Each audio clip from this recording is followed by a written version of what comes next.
Akuntansi manajemen, pertemuan pertama. Hai, saya Desi, dosen pengajar kalian.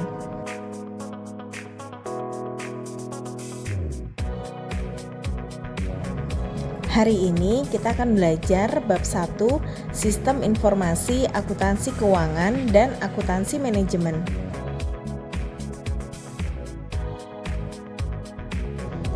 Pembahasan bab 1 ada 4 pokok bahasan ya. Pertama, Sistem Informasi Akuntansi Keuangan dan Akuntansi Manajemen. Kedua, karakteristik Sistem Akuntansi Manajemen.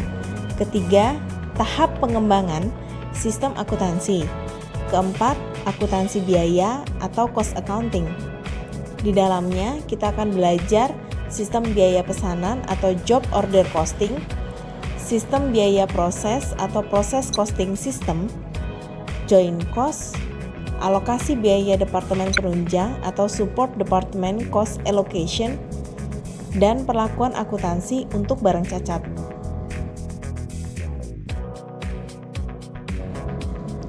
Ini dia referensi literatur kita. Ibu ambil dari 3 sumber ya. Yang pertama, buku Managerial Accounting, karangan Hansen and Mowen. Yang kedua, Management Accounting, Information for Decision Making and Strategy Execution, karangan Atkinson, Kaplan, Matsumura, and Young. Jadi keempat pengarang ini adalah para praktisi, jadi rekomen banget bukunya. Yang ketiga adalah modul akuntansi manajemen lanjutan keluaran dari Ikatan Akuntan Indonesia atau IAI. Pertama, kita harus tahu apa perbedaan antara akuntansi keuangan dan akuntansi manajemen. Pada dasarnya, sistem akuntansi perusahaan dapat dibagi menjadi 2 bagian besar. Yang pertama, sistem akuntansi keuangan dan sistem akuntansi manajemen. Ayo kita lihat perbedaannya. Sistem akuntansi keuangan merupakan sistem yang dirancang untuk menghasilkan laporan keuangan bagi pihak-pihak di luar pengelola perusahaan atau yang kita kenal dengan nama external users. Contoh, shareholder atau pemegang saham, kreditur, atau bahkan pihak dari perpajakan. Laporan keuangan disusun berdasarkan PSAK, yaitu pernyataan standar akuntansi keuangan. Atau untuk perusahaan go public, mereka juga harus mengikuti peraturan dari Bapepam LK.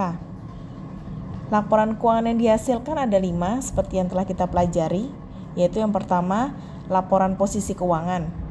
Yang kedua, laporan laba rugi dan penghasilan komprehensif lain. Yang ketiga, laporan perubahan ekuitas. Dan yang keempat, laporan arus kas. Yang terakhir adalah catatan atas laporan keuangan atau yang kita kenal dengan CALK. Laporan keuangan hasil dari sistem akuntansi keuangan ini dilaporkan biasanya setiap tahun atau setiap kuartalan, bahkan ada yang dilaporkan per triwulan. Kita lihat sekarang sistem akuntansi manajemen ya. Sistem akuntansi manajemen merupakan sistem yang dirancang untuk memberikan informasi bagi pihak pengelola perusahaan atau yang kita kenal dengan internal users.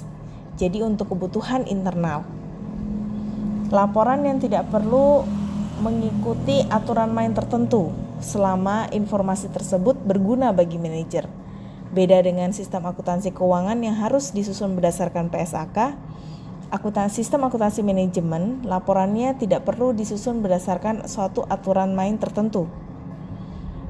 Yang kedua adalah laporan yang dihasilkan itu dapat berupa laporan biaya produk, anggaran, laporan kinerja, laporan khusus atau laporan pelanggan, dan juga bahkan bisa hanya sekedar komunikasi pribadi antar manajemen. Laporan biasanya dibuat secara real time atau secepat mungkin.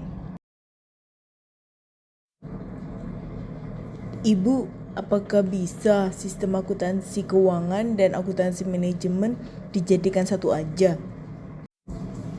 Jawabannya tidak bisa ya. Mari kita lihat penjelasannya.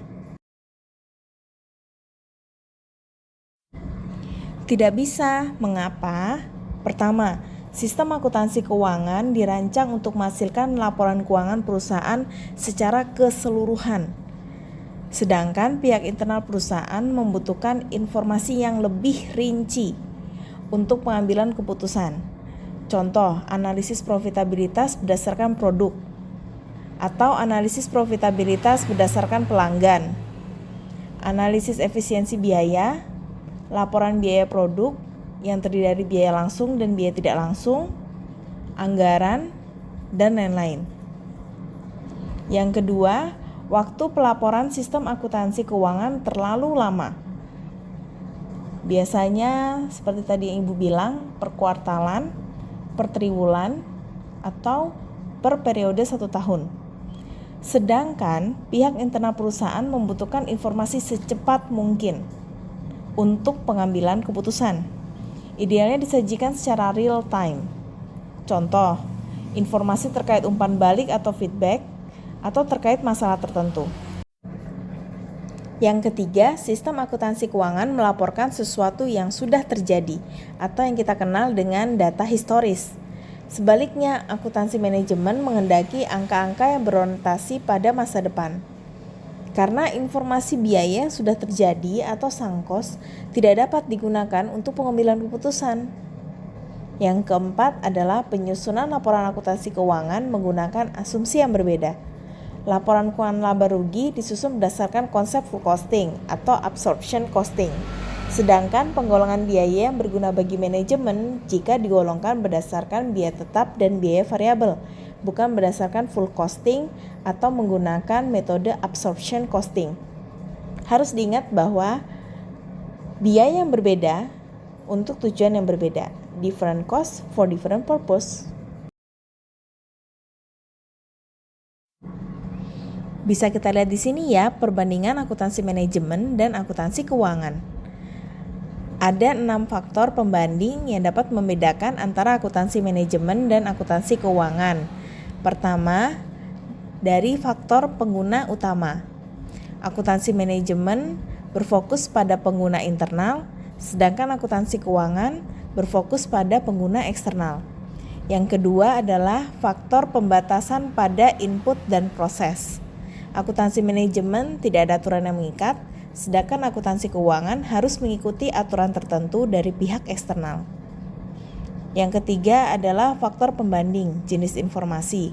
Akuntansi manajemen memberikan informasi keuangan dan non-keuangan. Informasi dapat bersifat subjektif. Sedangkan akuntansi keuangan karena digunakan untuk pengguna eksternal, informasi keuangan bersifat objektif. Yang keempat, orientasi waktu. Penekanan pada masa yang akan datang jika menggunakan akuntansi manajemen. Sedangkan jika menggunakan akuntansi keuangan berorientasi pada data historis.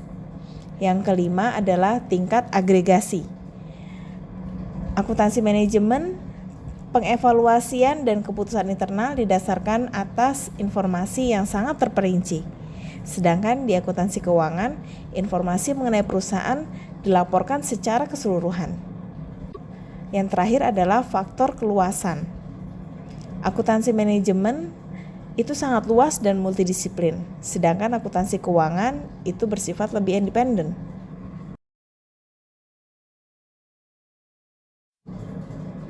Ini adalah tahap pengembangan sistem akuntansi perusahaan.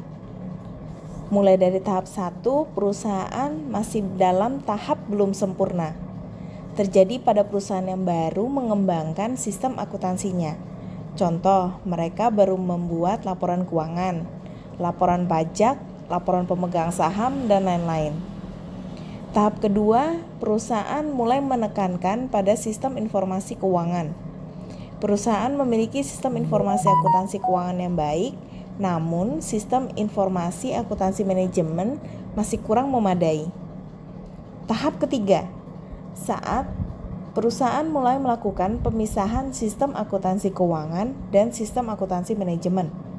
Perusahaan memiliki sistem terpisah antara akuntansi keuangan dan akuntansi manajemen. Tahap keempat, dilakukan tahap integrasi. Sistem akuntansi keuangan dan akuntansi manajemen sudah disatukan dalam sistem informasi perusahaan yang terintegrasi. Contoh, mereka menggunakan konsep Enterprise Resource Planning atau ERP.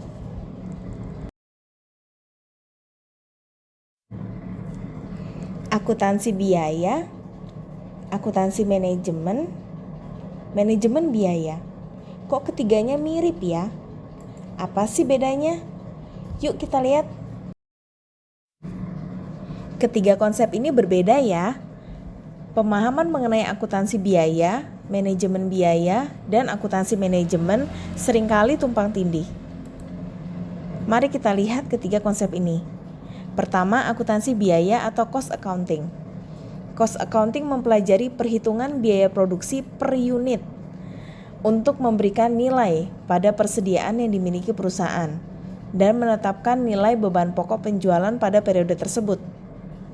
Sedangkan akuntansi manajemen itu mempelajari bagaimana cara menyediakan informasi akuntansi, teknik perencanaan, pengendalian, penilaian kinerja, dan pengambilan keputusan. Dan manajemen biaya atau cost management itu merupakan bagian dari akuntansi manajemen. Namun tujuannya adalah memberikan informasi terkait efisiensi biaya. Ada beberapa pembahasan topik dalam akuntansi biaya. Pertama adalah sistem biaya pesanan atau job order costing. Sistem perhitungan biaya produksi yang digunakan untuk perusahaan yang memproduksi berdasarkan pesanan. Jadi, semua perhitungan biaya produksi untuk masing-masing pesanan dilakukan melalui namanya job cost sheet. Dalam job cost sheet itu terdapat rincian perhitungan biaya terkait biaya bahan mentah, langsung, biaya buruh langsung, dan biaya overhead pabrik untuk tiap-tiap pesanan. Kemudian yang kedua adalah sistem biaya proses atau proses costing. Sistem ini digunakan bagi perusahaan yang memproduksi barang secara massal. Contoh, menggunakan perhitungan per batch atau per departemen. Kemudian ada konsep yang namanya joint cost. Biaya yang dikeluarkan perusahaan untuk melakukan proses yang akan menghasilkan beberapa jenis produk. Sehingga harus dihitung biaya per unit sampai pada titik split off. Kemudian ada konsep lain lagi yaitu alokasi biaya departemen penunjang atau support department cost allocation. Itu adalah memisahkan biaya produksi yang dikeluarkan perusahaan menjadi biaya untuk masing-masing departemen, yaitu antara departemen produksi dan departemen penunjang. Kemudian untuk pelakuan akuntansi untuk barang cacat ada 3 istilah yaitu ada scrap, rework, and spoilage. Rework adalah pengerjaan ulang dari barang yang tidak sesuai dengan spesifikasinya agar dapat dijual dengan harga normal. Sedangkan spoilage adalah barang cacat atau rusak dan tidak dapat diperbaiki lagi, sehingga harus dijual di bawah harga normal. Sedangkan scrap adalah sisa-sisa hasil produksi. Sertifikasi akuntan. Ada beberapa sertifikasi yang dapat kalian ambil nantinya. Yang pertama adalah CMA, Certified Management Accountants, yaitu sertifikasi untuk akuntan manajemen dengan mengikuti ujian kualifikasi. CMA ini dikeluarkan oleh Chartered Institute for Accountant Management atau CIMA di Inggris. Kemudian yang kedua adalah CPA, Certified Public Accountant. Sertifikasi ini adalah yang paling tua dalam sejarah dan paling dikenal. Kualifikasi ini digunakan untuk auditor eksternal dan di Indonesia lembaga yang berhak mengeluarkan sertifikat CPA adalah Institut Akuntan Publik Indonesia atau IAPI. Sertifikasi berikutnya adalah CFA yaitu Certified Financial Analyst, sertifikasi akuntan yang bergengsi dalam lingkup analis keuangan. Dikeluarkan oleh CFA Institute dan untuk meraihnya harus lulus 3 level ujian dengan pengalaman minimal 4 tahun. Kemudian ada yang lain lagi, sertifikasi namanya CIA yaitu Certified Internal Auditor. Sertifikasi bagi auditor internal untuk memastikan bahwa mereka memiliki kompetensi teknis dan memiliki pengalaman kerja minimal 2 tahun. Ada lagi yang lain yaitu sertifikasi Certified Information System Auditor. Intinya, jika kalian memiliki sertifikasi ini, kalian bisa bekerja di luar negeri. Dengan kata lain, kalian mendapatkan namanya pengakuan secara internasional dan memiliki kompetensi di bidang masing-masing dari sertifikasi tersebut. Tapi selalu ingat ya, ilmu padi semakin berisi, semakin menunduk. Jadi, setinggi apapun ilmu kalian, tetaplah rendah hati. Sekian presentasi bab 1. Terima kasih ya atas perhatiannya. See you in the next chapter.